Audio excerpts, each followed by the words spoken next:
The classified ad was wedged between experienced CPA needed and tax preparation seasonal. I'd been staring at job listings for 3 hours.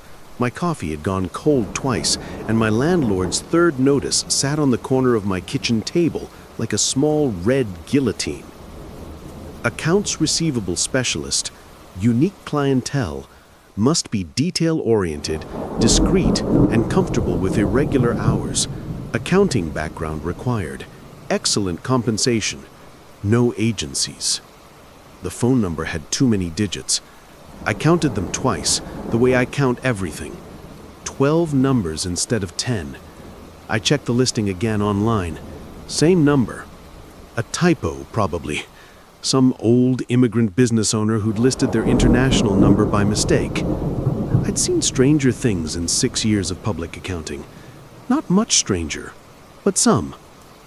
I called it anyway. At that point, I had $847 in my checking account, $23,000 in student loans, and a master's degree that had proven remarkably effective at qualifying me for jobs that no longer existed. The recession had gutted the accounting market. The firms were hiring, sure. They were hiring people with 5 years of experience for entry-level wages, and they were hiring fresh graduates for unpaid internships that might, possibly, if you were very lucky and very good, turn into a $35,000 position in 18 months. I was neither fresh nor experienced enough. I was in the valley between, where careers go to die. The phone rang once. Not the normal ring, something older, like a rotary phone or a bell in an empty church. You're calling about the position. It wasn't a question. The voice was male, ageless, and had an accent I couldn't place. Not quite British, not quite anything else. The kind of accent that suggested English was a language he'd learned before it had fully formed. Yes, I said. The accounts receivable position. I have a master's in accounting from... You know what you have, Ms. Chen. I know what you owe. I know what you're worth. He paused. The question is whether you know. I should have hung up. That's what I tell myself now in the moments before sleep when I replay that conversation and imagine making different choices. I should have recognized the wrongness in his voice, the impossible knowledge, the threat wrapped in courtesy. Instead, I said, I'm worth hiring. I'm detail-oriented. I'm thorough. And I don't quit until the numbers balance. No, you don't, do you? That's why you're still looking at the Pemberton file. My blood went cold. The Pemberton file was sitting on my desk, a freelance job I had taken on, a small business audit that had revealed systematic fraud. I'd been staring at it for weeks, trying to decide whether to report it or let it go. The client was a family business. Reporting them would destroy 3 generations of work. Not reporting them would make me complicit. How do you... I know many things, Ms. Chen. I know you'll report them because you believe in the integrity of numbers. I know you'll do it even though they'll never pay your invoice. I know you're exactly the kind of person I need. Another pause. Come to the address I'm about to give you. Tomorrow, 9 p.m. Bring your resume, though I won't read it. Bring your questions, though I may not answer them. Bring your integrity, because that's the only thing I'm actually hiring. He gave me an address in the old financial district, in a building I'd walked past 100 times. Then he hung up. I sat there for a long moment, phone still pressed to my ear, listening to the silence. Then I did what any good accountant would do. I made a list of reasons not to go, and a list of reasons to go. The not to go list was longer. It included items like obvious scam, possible human trafficking, definitely a cult, and that thing about knowing about Pemberton is really fucking creepy. The to go list had one item, $847. I went. The building was older than I'd thought. In daylight, it looked like every other converted warehouse in the financial district. Red brick, tall windows, the kind of place that now housed tech startups and artisanal coffee shops. At night, it looked like something that had been waiting. The address led me to a door I'd never noticed before, tucked into an alcove between two storefronts. Black wood, no number, no sign. Just a brass knocker shaped like a hand holding a scale. I knocked. The door opened immediately, as if someone had been standing on the other side, waiting. But there was no one there, just a long hallway lit by lights that seemed to come from nowhere in particular, and at the end, an open door spilling yellow light. "Ms. Chen," the voice from the phone coming from the lit doorway. "Please, come in." I'd like to say I hesitated. I'd like to say some survival instinct kicked in, some primal recognition of danger. But the truth is, I was thinking about my landlord's notice. I was thinking about the Pemberton file and how he'd known about it. I was thinking about someone who knew that much about me might actually have a real job to offer. I walked down the hallway. The office was wrong in ways I couldn't immediately articulate. The dimensions seemed off. Too deep for the building's width, too tall for its height. The walls were lined with filing cabinets that looked like they'd been made before filing cabinets were invented, all dark wood and brass fittings and locks that required actual keys. A desk dominated the center of the room, and behind it sat a man who looked like he'd been middle-aged for several centuries. He was handsome, in an unsettling way, like a painting of a handsome man, rather than the real thing. His suit was perfect, too perfect. The kind of perfect that comes from being made by someone who understands the platonic ideal of a suit.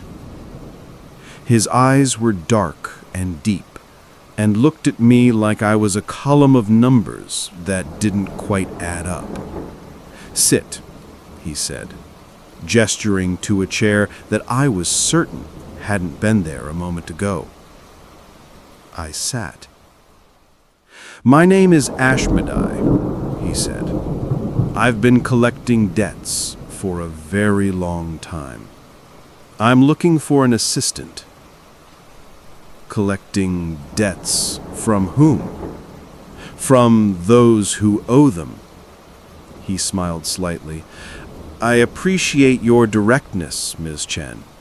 Most people spend the first 10 minutes of this interview asking irrelevant questions about salary and benefits. You want to know about the work." "I want to know if it's legal." "It's older than legal.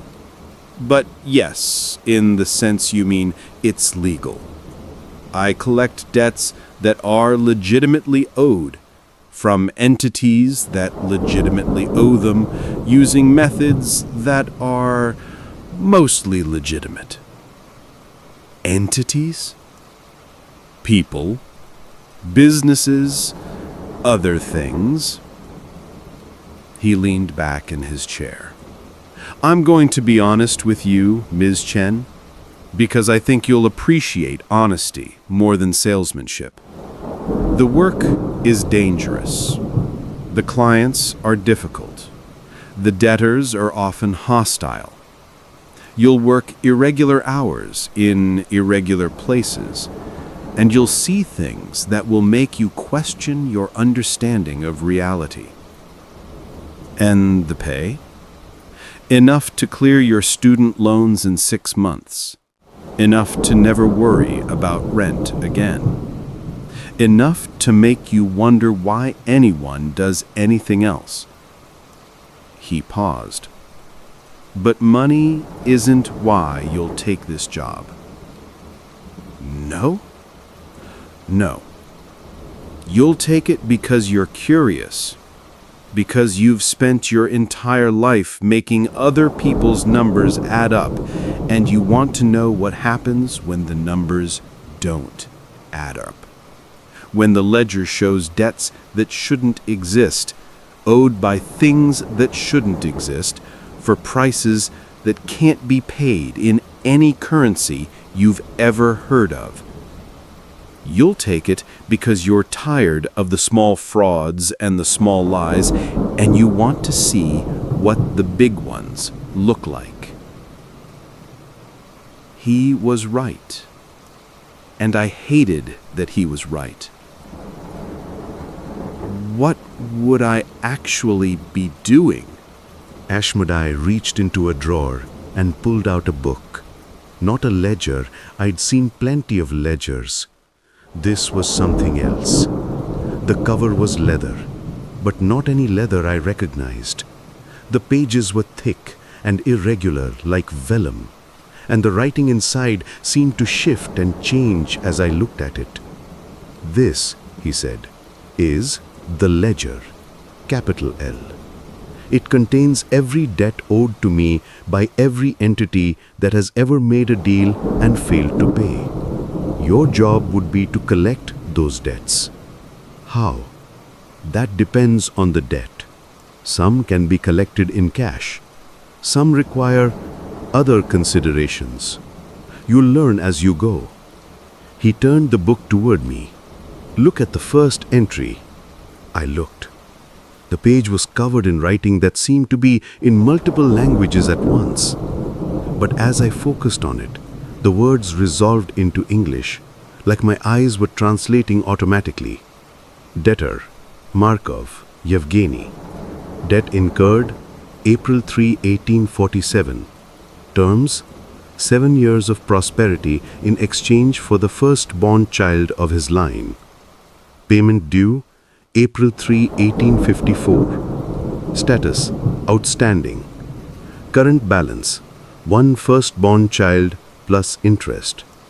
Interest rate, compounding generational.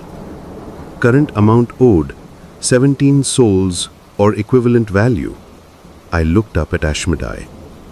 This is a joke. No. This is insane. No. This is... I stopped. 1847? I told you I've been collecting debts for a very long time. And you expect me to collect 17 souls?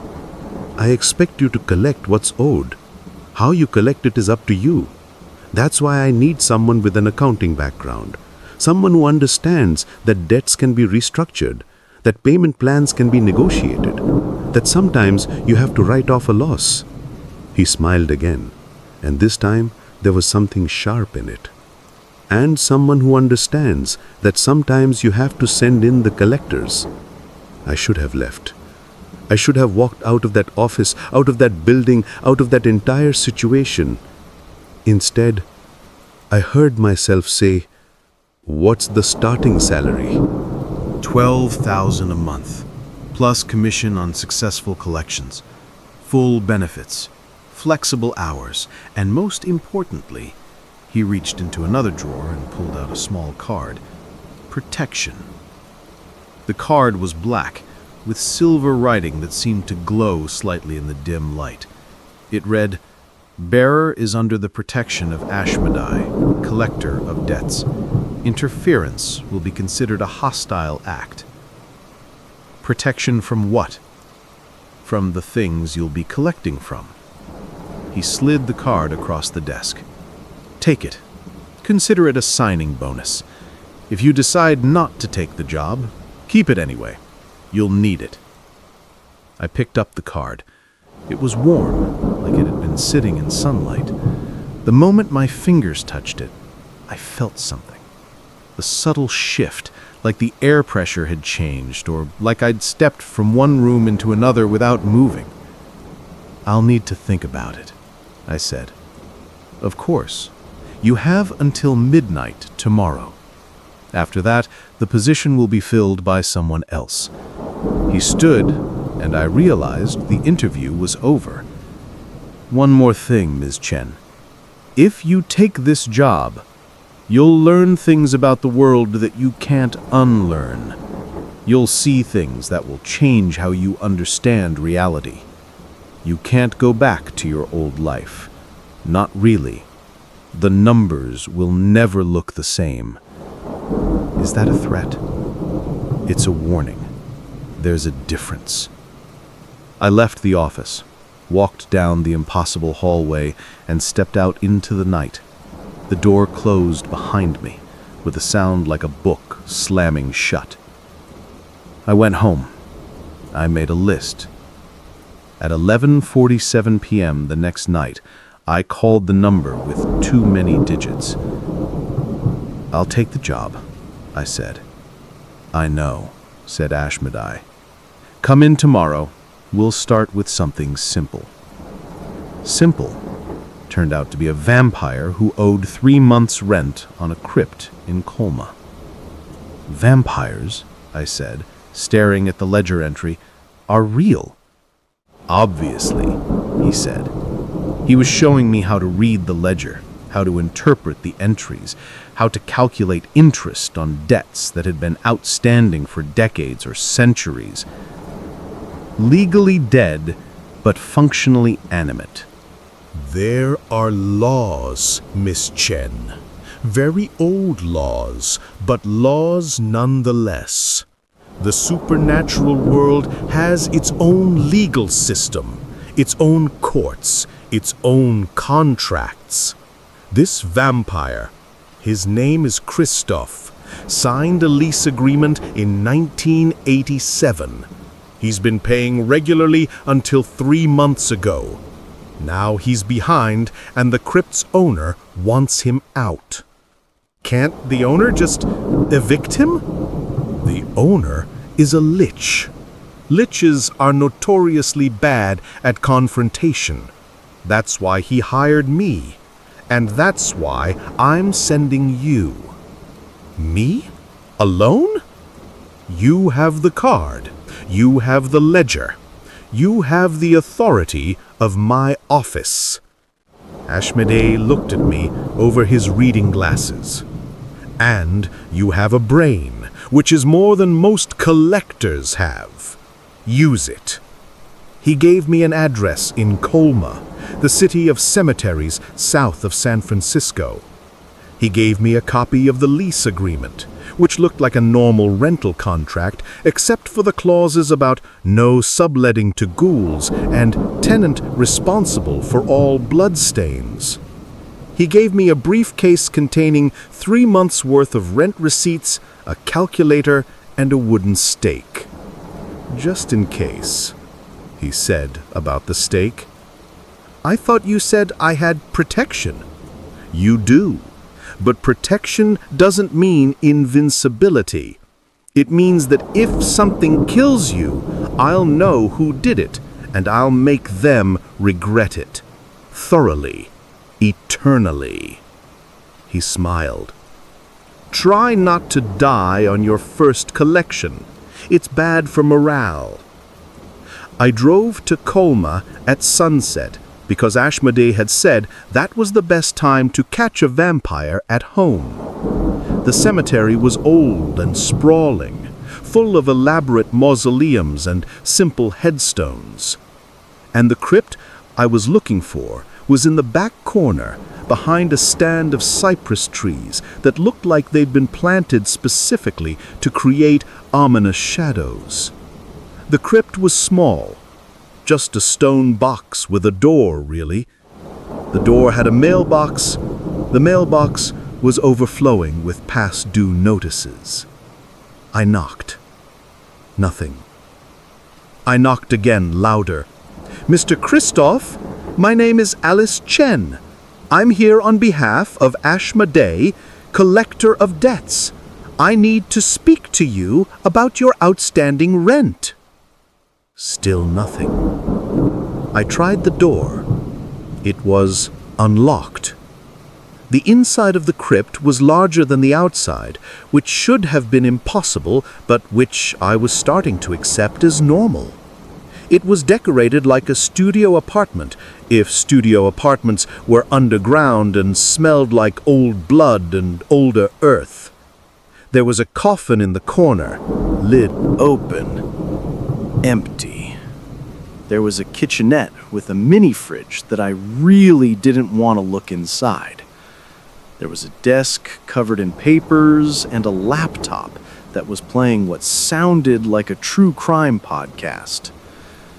And there was a vampire, sitting in an armchair, staring at me with eyes that reflected light like a cat's.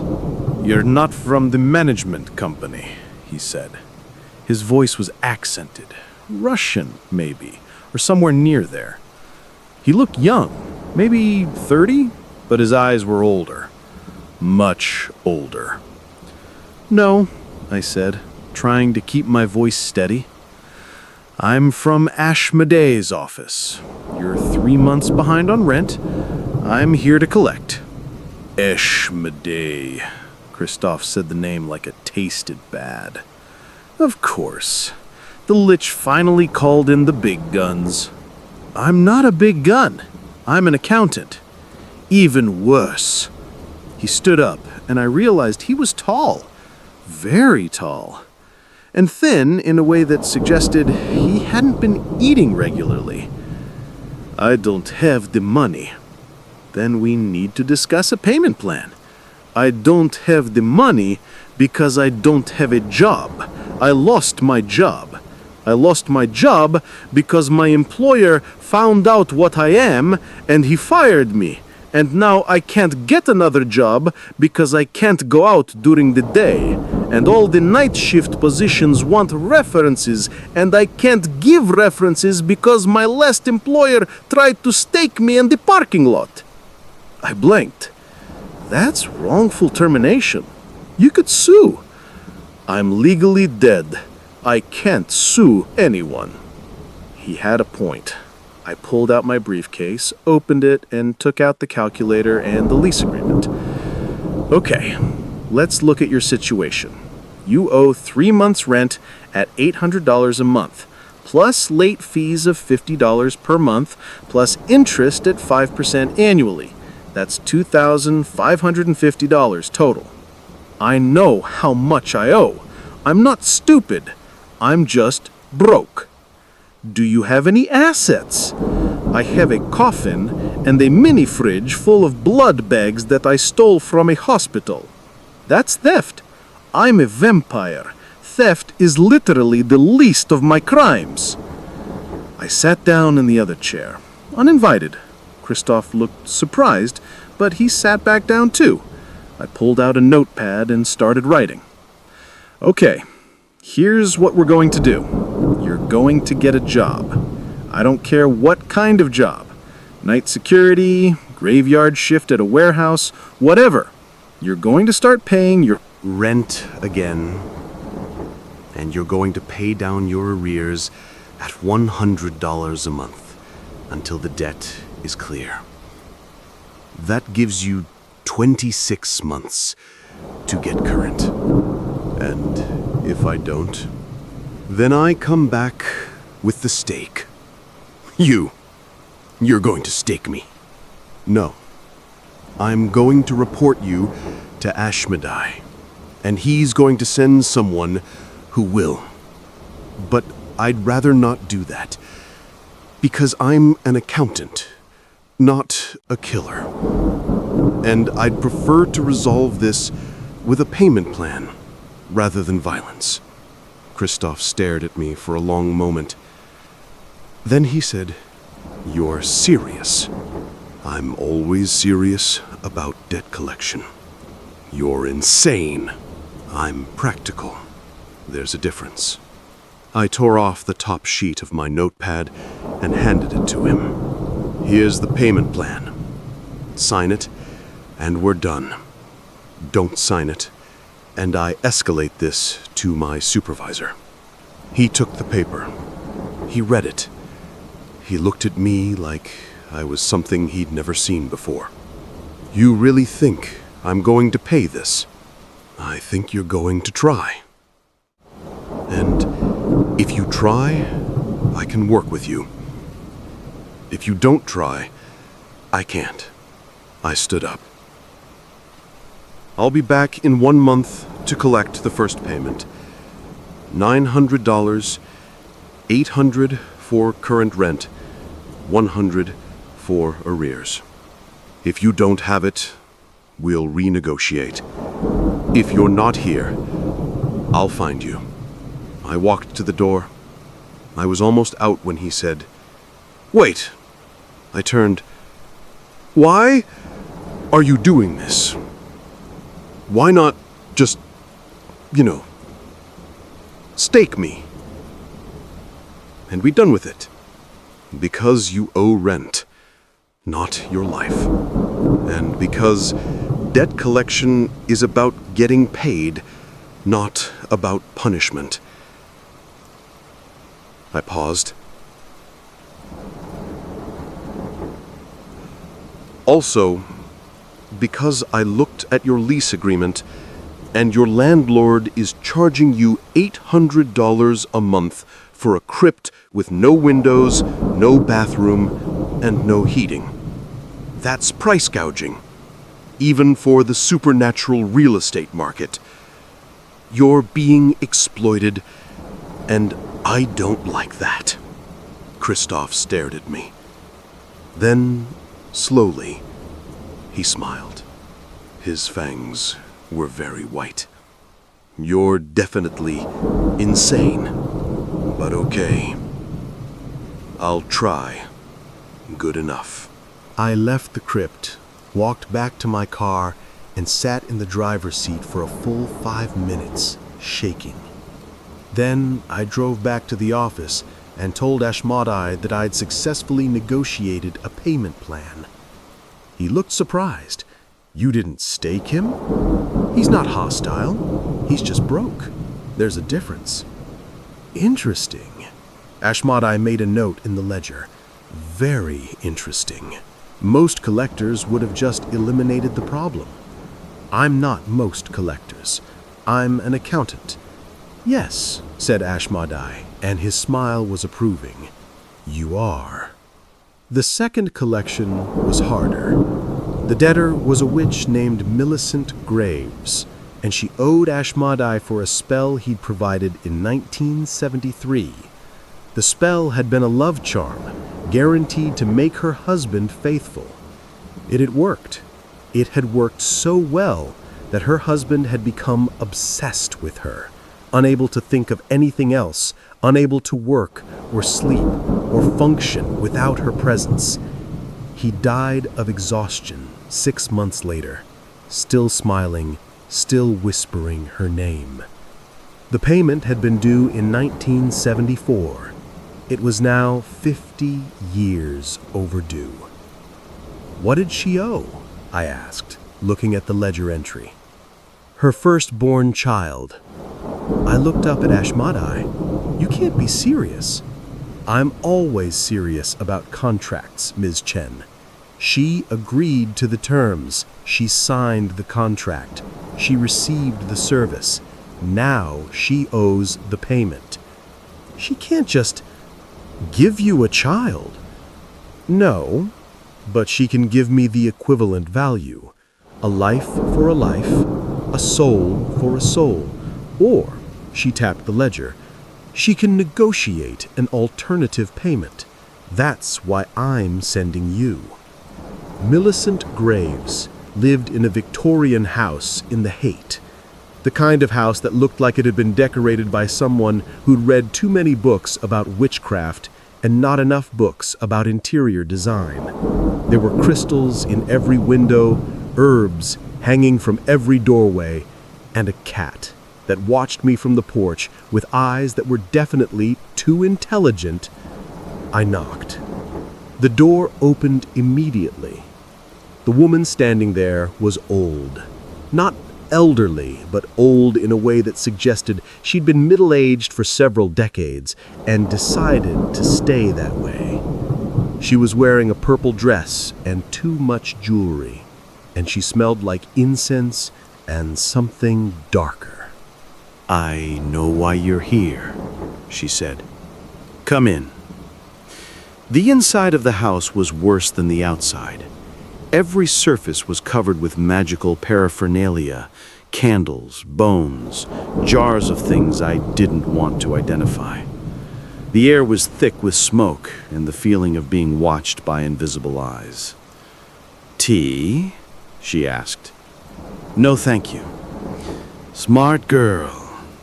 She sat down in a chair that looked like it was made of twisted roots. "You're here about the debt?" "Yes." "I'm not paying it." I pulled out the ledger copy and my notepad. "Miss Graves, you signed a contract. You received services. The payment is due." "The payment was my firstborn child. I never had children. Therefore, I can't pay." The contract specifies firstborn child or equivalent value. You can negotiate an alternative payment. I'm not negotiating anything. That bastard killed my husband. The spell killed your husband. You requested the spell. You knew the risks. I didn't know it would... She stopped. Her hands were shaking. "I didn't know it would do that. I just wanted him to stop cheating. I just wanted him to love me." And there it was, the human element, the reason behind the numbers, the thing that made this more than just a debt collection. I sat down, uninvited, in the chair across from her. "Tell me about your husband," I said. She looked surprised. Then, slowly, she started talking. His name had been Robert. He'd been a musician, charming and handsome, and completely unable to stay faithful. She'd loved him desperately, the way you love someone who's slowly destroying you. She'd tried everything: therapy, ultimatums, prayer. Nothing had worked, so she'd gone to Ashmedai, and she'd made a deal. "I thought it would just make him faithful," she said. "I thought he'd just stop cheating. I didn't think it would consume him. I didn't think it would kill him." "Did you read the contract?" Of course I read it. I'm not stupid. Then you knew the risks. Knowing and understanding are different things. She looked at me with eyes that were wet but not crying. "You're young. You don't understand yet. But you will. You'll make a choice that seems reasonable, that seems like the only option, and it will destroy everything you love. And then someone like you will show up at your door and tell you that you owe a debt." I thought about my student loans. I thought about the Pemberton file. I thought about the choice I'd made to take this job and what it might cost me. "I understand more than you think," I said, "but understanding doesn't erase the debt. You still owe payment." "I don't have a child to give you." "Then give me something else, something of equivalent value." "Like what?" I looked around the room at all the magical items, all the accumulated power. "You're a witch. You have knowledge. You have skills. You have connections in the supernatural world. That has value. You want me to work for Ashmedai? I want you to pay your debt. How you pay it is up to you." She was quiet for a long time. Then she said, "I could teach you." "Teach me what?" "Magic, protection spells, warding. The things you'll need to know if you're going to keep doing this job." She leaned forward. "You're walking into dangerous places, collecting debts from dangerous things. That card Ashmedai gave you will only protect you so far. You need to know how to protect yourself." I thought about it. It made sense. And it would give Millicent a way to pay her debt without destroying her life further. How long would the teaching take? A year.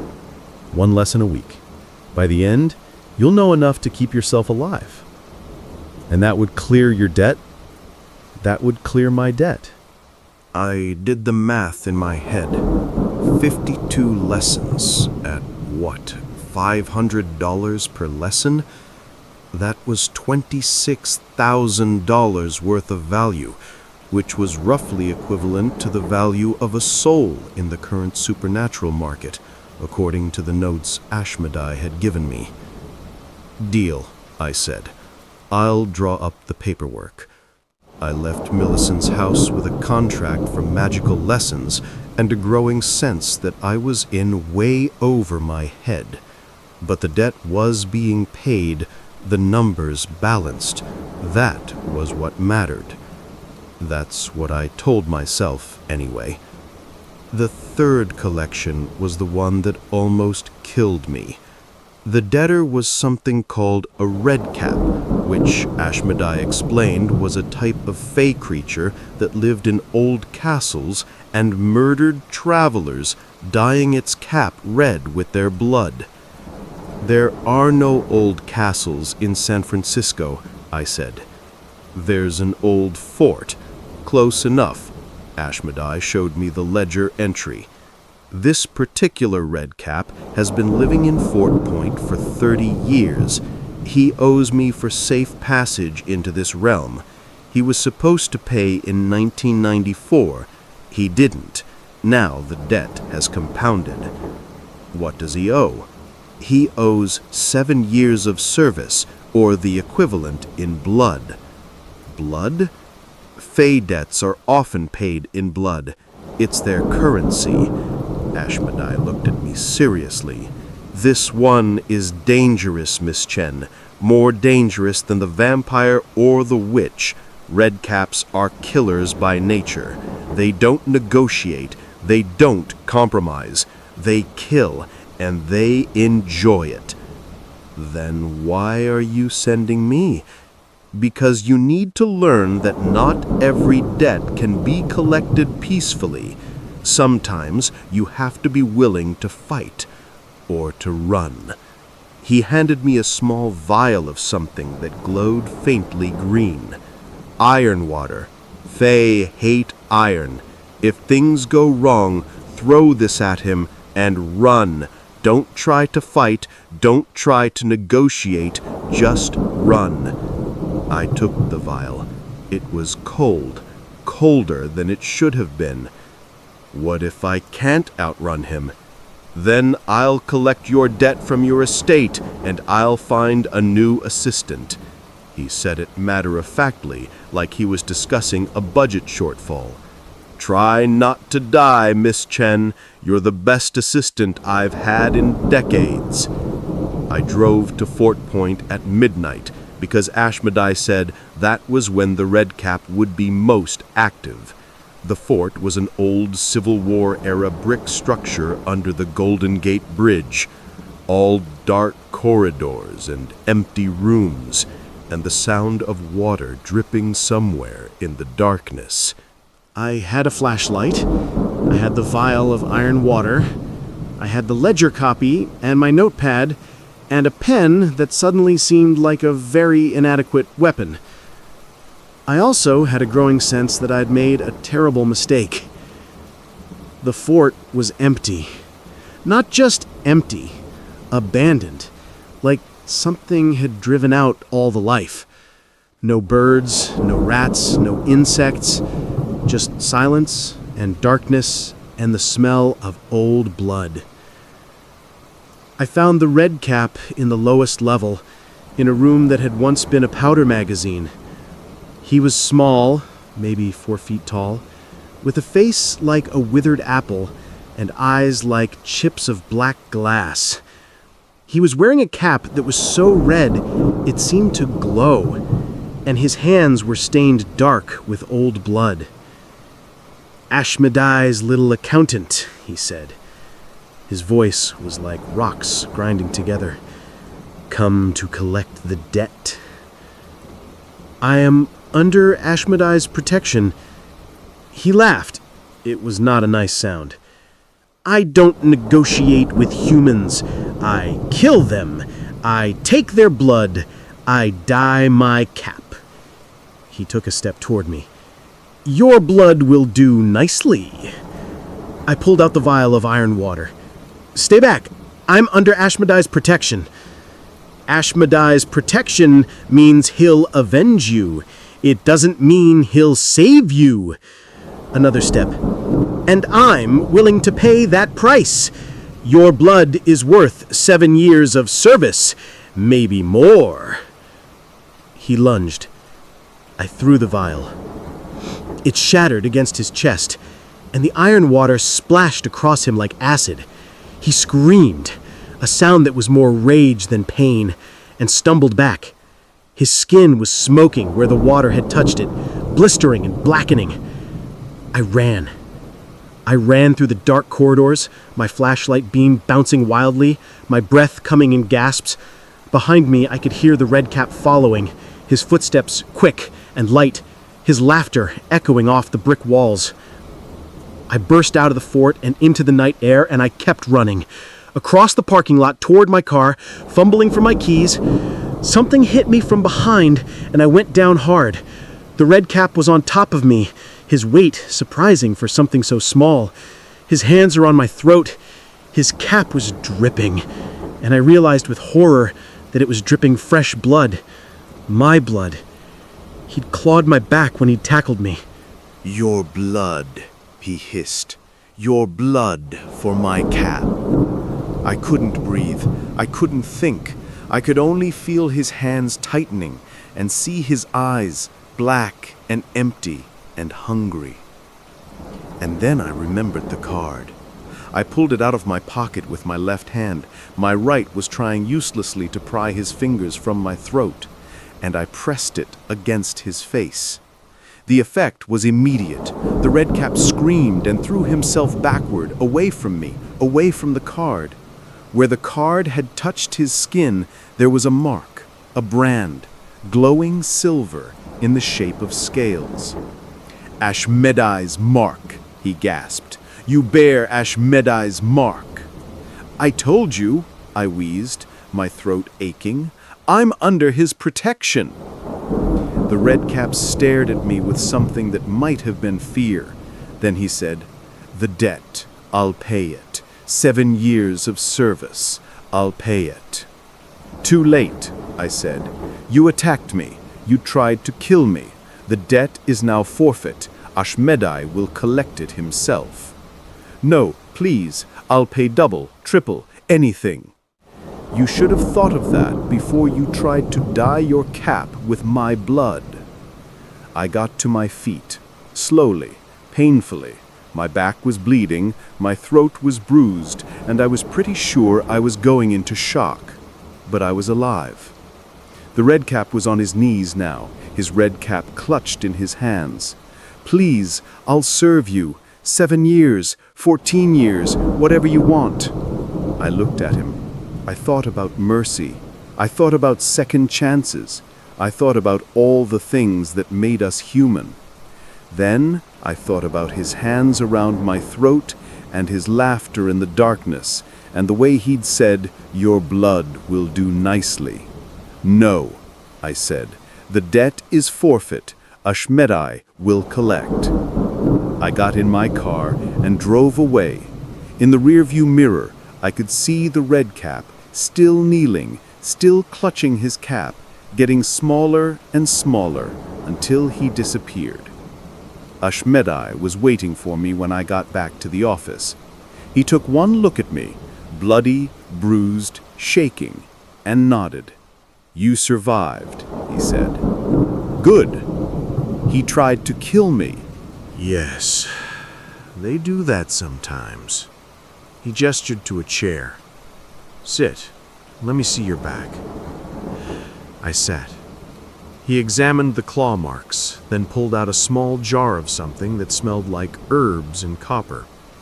He spread it on the wounds, and the pain faded immediately, replaced by a cool, tingling sensation. You did well, he said.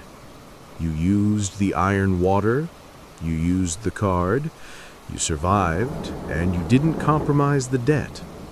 That's more than most collectors manage on their first dangerous collection. You knew he'd attack me. I suspected he might. That's why I gave you the iron water. You could have warned me. I did warn you. I told you he was dangerous. I told you to run if things went wrong. He finished applying the salve and stepped back. But you needed to learn that some debts can't be collected peacefully. Some debtors will try to kill you rather than pay. You needed to know that, and you needed to know that you could survive it. I wanted to be angry. I wanted to yell at him for sending me into danger without proper preparation.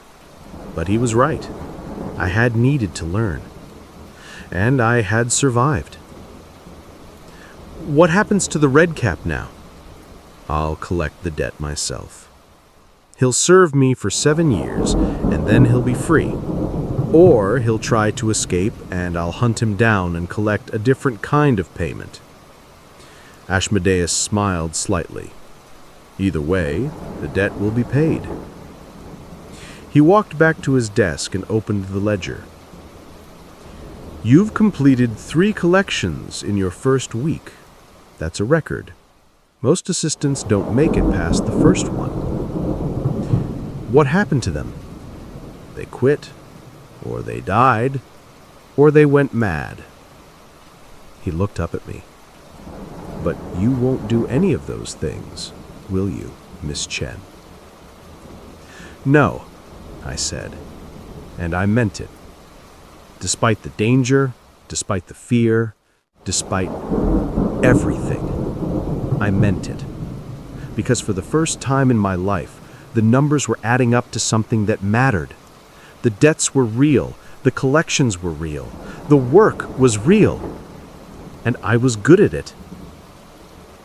Good, said Ashmediah, because I have another collection for you. This one's in Oakland, a demon who owes child support. Demons have children? Demons have everything humans have, just more of it and worse. He handed me a new ledger entry. His name is Balzaphone. He owes 17 years of child support plus interest. Mother is a human woman who made a very poor choice at a very dark time in her life. She wants her money. I took the entry. I read it. I calculated the total owed, including interest and penalties. This is going to be complicated, I said. Yes, it is. But that's why I hired you, because you don't run from complications. You solve them. I looked at the ledger entry, at the impossible debt, at the name of a demon who probably wanted to kill me as much as the red cap had. Then I pulled out my notepad and started making a list. Because that's what accountants do. We make lists. We calculate totals. We balance the books. Even when the books are bound in human skin and written in blood. Even when the debts are owed by monsters. Even when the collections might kill us. We balance the books. And I was very, very good at balancing books.